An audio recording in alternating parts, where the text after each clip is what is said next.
दोस्तों नमस्कार। इस वीडियो में दोस्तों हम हिंदी साहित्य एवं भाषा की वस्तुनिष्ठ इतिहास जो गोविंद पांडे और सरस्वती पांडे की प्रसिद्ध पाठ्य पुस्तक है उसके क्रमिक अध्ययन को आगे बढ़ाते हुए हम इस वीडियो में भक्तिकालीन संत कवियों द्वारा रचित ग्रंथों और उन्होंने उन ग्रंथों को रचने में किस भाषा का प्रयोग किया इस पर विस्तृत रूप से प्रकाश डाल लेते हैं। हरिदास निरंजनी इनका ग्रंथ अष्टपदी जोग ग्रंथ प्रसिद्ध ग्रंथ है इनका। इनके अलावा इन्होंने ब्रह्म स्तुति, हंस प्रबोध ग्रंथ, निरपंख मूल ग्रंथ, पूजा जोग ग्रंथ, समाधि जोग ग्रंथ, संग्राम जोग ग्रंथ, इनकी रचना इन्होंने हरिदास निरंजनी ने की। इन ग्रंथों में इन्होंने ब्रज सरल भाषा का प्रयोग किया। दोस्तों आपको हमारी वीडियो ज़रूर अच्छी लग रही होगी, प्लीज़ एक छोटा सा लाइक इस दोस्त के लिए ज़रूर करें।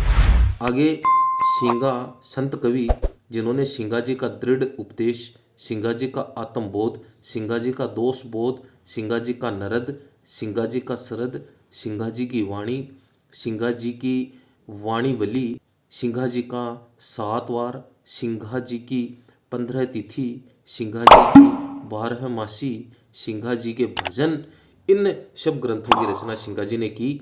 और इसमें हमें ये मुख्य रूप से ध्यान रखना है कि इनके जो ग्रंथ हैं इनके नाम से पहले सिंघा जी जुड़ा हुआ है और इनकी रचना सिंघा जी ने की है और इन्होंने निमाड़ी भाषा का प्रयोग अपने ग्रंथों में किया है।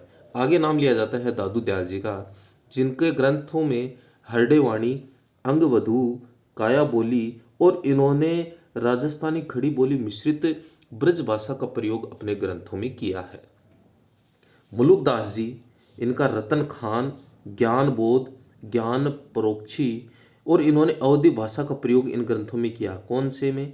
रतन खान में, ज्ञान बोध में, ज्ञान परोक्षी में, ये अवधी भाषा में लिखे इन्होंने। भक्त बच्छावली, भक्ति विवेक, 12 खड़ी, रामावतार लीला, ब्रज लीला, ध्रुव चरित्र, सुख सागर, इसमें इन्होंने ब्रज भाषा का प्रयोग किया और साथ में इन्होंने शब्द ग्रंथ की भी रचना की। ये इनके ब्रज भाषा संबंधी ग्रंथ हैं और रतन खान, ज्ञानबोध और ज्ञान प्रोक्षी ये अवधी भाषा के ग्रंथ हैं। आगे नाम लिया जाता है बाबा लाल का, जिन्होंने असरारे मार्फत नादिरुनिकांत ग्रंथ की रचना की। सुंदरदास जी ने ज्ञान समुद्र, सुंदर विलास और इन्होंने परिष्कृत ब्रज भाषा का प्रयोग अपने ग्रंथों को लिखने में किया है। रजब जी इनके द्वारा सबंगी ग्रंथ लिखा गया था। गुरु अर्जुन सिंह ने सुखमणि, 52 अखरी, 12 मासा और इन्होंने ब्रज भाषा का प्रयोग करते हुए इन ग्रंथों की रचना की है। निपट निरंजन, शांत सरसी निरंजन संग्रह इनके ग्रंथ हैं। अक्षर अनन्य, इन्होंने देखिए कौन से ग्रंथों की रचना की है। राजयांग, विज्ञान योग, ध्यान योग, सिद्धांत बोध, विवेक दीपिका, ब्रह्म ज्ञान, अनन्य प्रकाश इनके ग्रंथ हैं। दादू दयाल की वाणियों का सर्वप्रथम संपादन उनके 2 शिष्य, कौन कौन से 2 शिष्य रहे हैं उनके? संत दास और जगन्नाथ दास। इन्होंने दादू दयाल जी की वाणियों का जो संपादन किया वो हरडे वाणी शीर्षक से किया था और रजब जी ने अंगवधू शीर्षक से इनका संपादन किया। देखिए यहाँ पर बहुत इंपॉर्टेंट बात है कि दादू दयाल जी की जो वाणियाँ हैं उनका सर्वप्रथम संपादन करने वाले उनके 2 ही शिष्य थे, संत दास और जगन्नाथ दास। इन्होंने हरडे वाणी शीर्षक से इनकी वाणियों का संपादन किया और फिर रजब जी ने अंगवधू शीर्षक से इनकी वाणियों का संपादन किया है। बाबा लाल द्वारा रचित असरारे मार्फत में उनका और दारा शिकोह का वार्तालाप संग्रहित किया गया है। बाबा लाल जो थे इन्होंने दारा शिकोह है के बीच जो वार्तालाप हुई उसको असरारे मार्फत के माध्यम से लिखा है। बाबा लाल के विचारों का संग्रह नादिरुनिकात पुस्तक है। हिंदी के अन्य जो संत कवि कौन कौन से हैं? धर्मदास, इनका जन्म स्थान बाधोगढ़ है और इनके गुरु का नाम था कबीर दास और ये बनिया जाति से थे। धन्ना, इनका जन्म 1415 ईस्वी में हुआ। इनका जन्म स्थान दुआन है और रामानंद इनके गुरु का नाम है, यह जाट जाति के थे। पिपा, इनका जन्म 1425 ईस्वी में हुआ, यह गागरोनगढ़ के निवासी थे और इनके गुरु का नाम रामानंद था। सेन इनका भी जन्म स्थान बाधोगढ़ है। धर्मदास और सेन दोनों का जो जन्म स्थान है वो बाधोगढ़ है। और इनके गुरु का नाम था रामानंद और यह नाई जाति से संबंध रखते थे। शेख फरीद, इनका जन्म स्थान कोठीवाल है, ये मुस्लिम जाति के थे।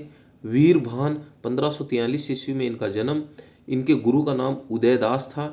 बावरी शाहिबा 1542 ईस्वी में इनका जन्म, 1605 ईस्वी में इनकी मृत्यु।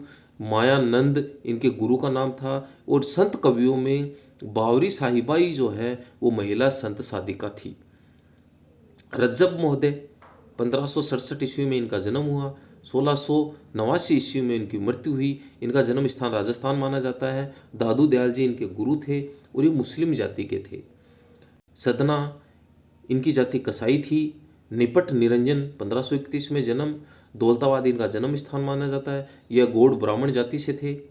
अक्सर अनन्य, यह इनका जो जन्म स्थान है वह दतिया था और ये कायस्थ जाति के थे।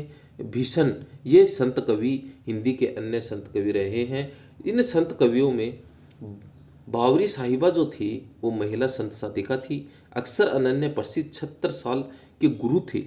संत रजब का पूरा नाम रजब अली खां था। संत शेख फरीद का दूसरा नाम शाह बर्मा या इब्राहिम शाह या सक्करगंज था।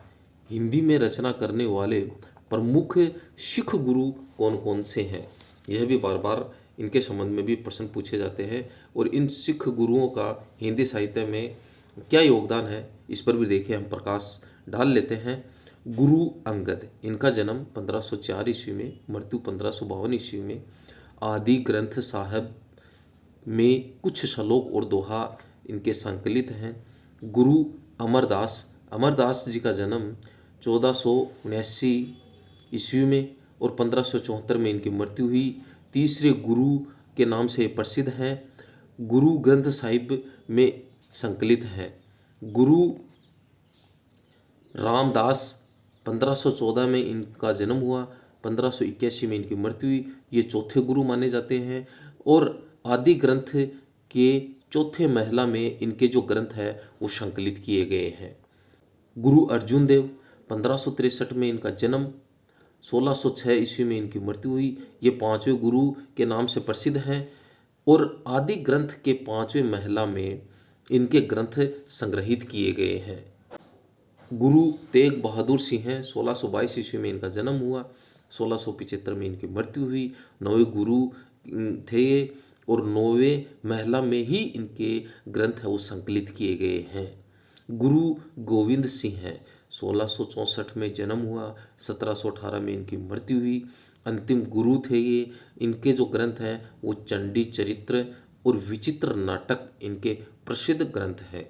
दोस्तों, हमारी वीडियो ज़रूर आपको अच्छी लगी, प्लीज़ इस दोस्त के लिए एक लाइक ज़रूर करें, चैनल को भी सब्सक्राइब करें और बेल आइकन को प्रेस करें ताकि हमें एक मोटिवेशन मिले। धन्यवाद।